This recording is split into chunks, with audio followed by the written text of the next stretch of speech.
evening, everybody. Good night, or no, good evening. I think is what you say when you say hello.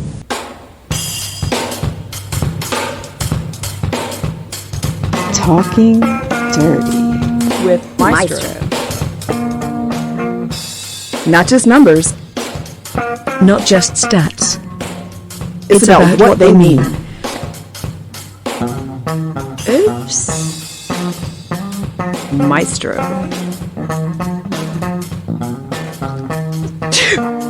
We're gonna throw this into a movie. See, is that better for you? Educate me.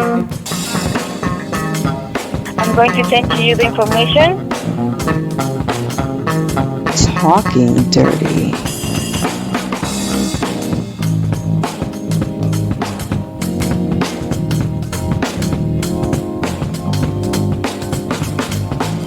Hello, everybody. Welcome to this episode of Talking Dirty with your boy, me. How's everybody feeling today? Hopefully, you're feeling good. I know I am. Feeling so good. Good memory of that run in New York that we've been talking about for the last few episodes, staggered in between other stuff. Another player that stood out in that run to me was Mr. Owens. Low presence. And when I say that, because I realize I've said that a few times, and I don't think it's you. Some of you may not know what Maestro's talking about. So when I say a low presence, I mean a person who is anywhere from the charge circle to the rim on offense or defense is impactful of the game flow in front of them. In front of them. You hear what I'm talking about now? Why? You have to trust help side when you're down low. And sometimes you have to commit your eye line to defend a side. In other words, pick a zone. That means you're trusting your teammates if something's coming backside to either give you the heads up or trust your athleticism to react to the ball as it comes across the paint if someone were to make that pass. With his height, certainly he's able to take away the advantage of any alley-oop, even from just standing flat-footed position. However, the ultimate part of effective low post presence is while I'm doing that, once the shot goes up, I'm in a position to now rebound. And he was able to do that. Now, a lot of rebounds he got with his hands because he might have been physically out of position. That's okay. I'll take that in a run.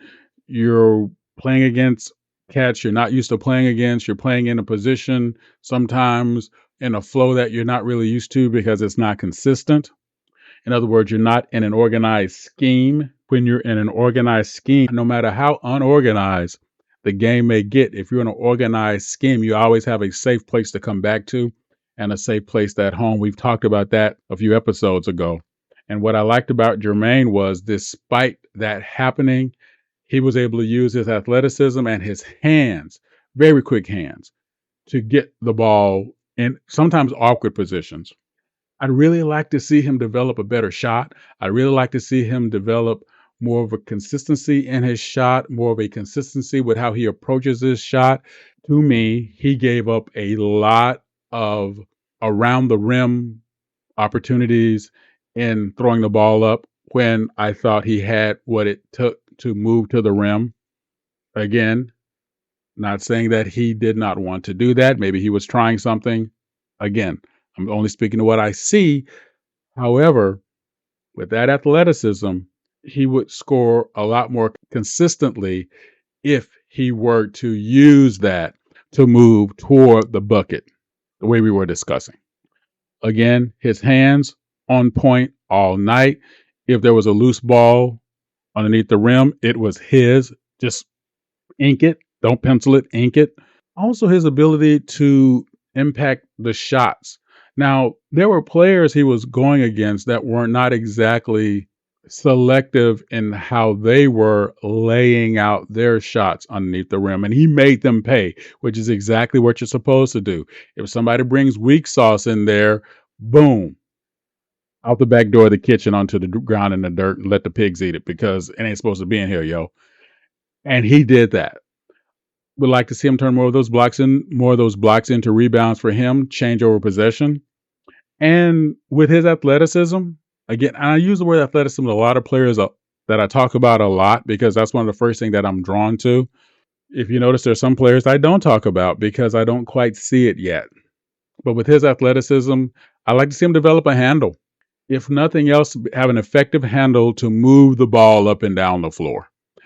That would be really a nice component to his game that would make him that much more impactful wherever he might end up. And again, somebody who I think would fit in both styles of games we see today, the quick move, up-tempo transition game, and the set it up, bang it out, get leverage on the floor game. I think he would fit in either. Be really nice to see. Thank you all for checking out this episode of Talking Dirty to Me, or this half of this episode of Talking Dirty to Me, because we ain't done yet. You know, your boy.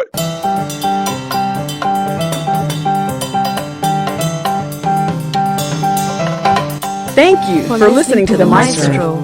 Want to get involved? Bring it. Drop in discord.gg/SimWorld Hoops. If you have the brain, join as a coach. If you have the game, join as a player. see the game, be the the game. game. Now, back to the Maestro.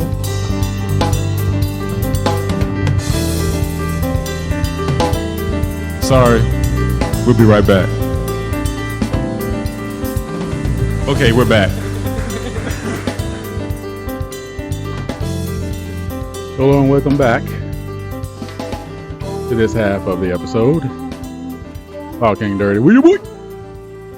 Yep. Me.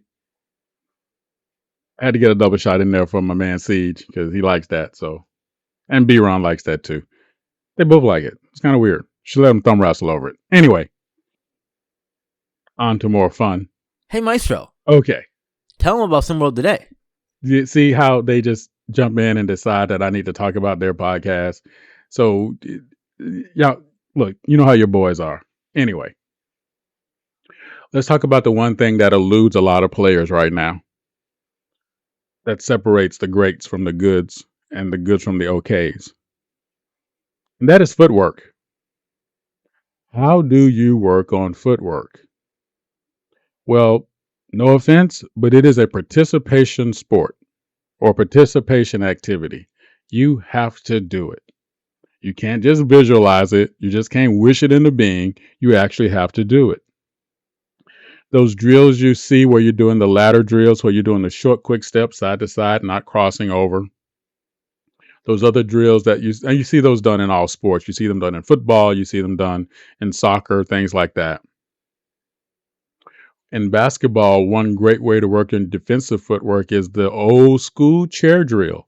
You sit down in a chair and you have your hands spread akimbo, like the whole defensive positioning thing. But there's one thing that many coaches leave out that I'm not going to leave out here is when you sit down in that chair, you should not be sitting down flat-footed. You should be on the balls of your feet. Because when you take that step to the left or step to the right, and I'm assuming that you all know the drill.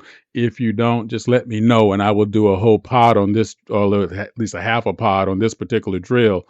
You can understand it, but the defensive chair drill. So I'll give you the quick version of this drill.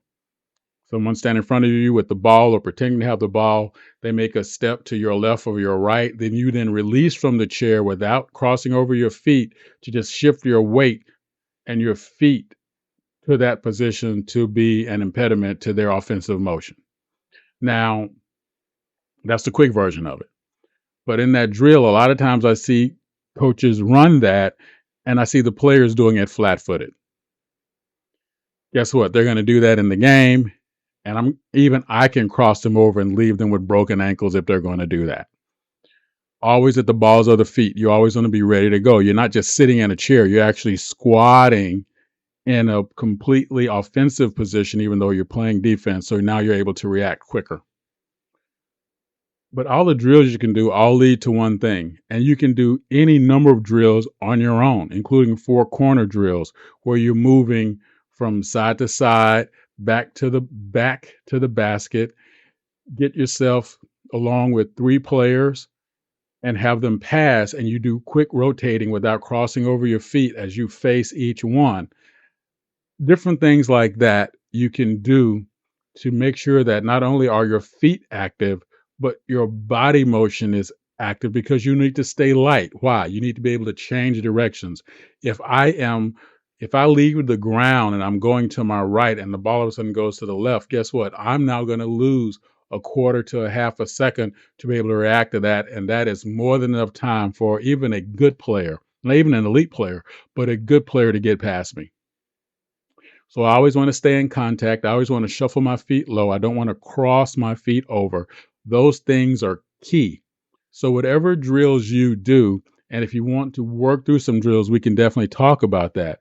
But understand one thing though, everything you do in every sport starts with your feet. Being able to move efficiently and effectively while remaining light on your feet, and always with the ability to react and move to a better position or more effective position. So work on those drills, do those particular things every day. So when it comes down to the game, it's automatic. And you're going to be tired. You are going to be tired.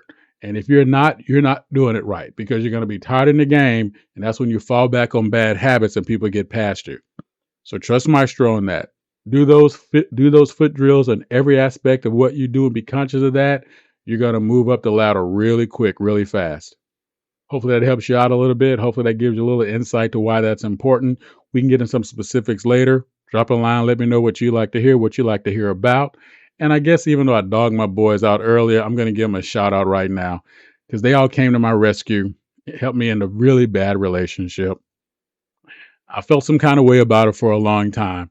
But, they were all right. Blazer, Marsh, Siege, B-Ron, Big Bob, E-Lava, they were all right. Psalms, Omega, they were all right. That I really had no real reason to stay in that relationship with Britney Spears because it was going to end bad. Like I need to talk to somebody.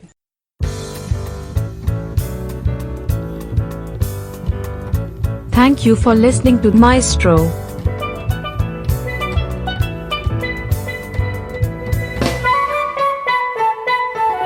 Thank you again for checking out Maestro. Drop a tag below and give us a piece of your mind. See you next time.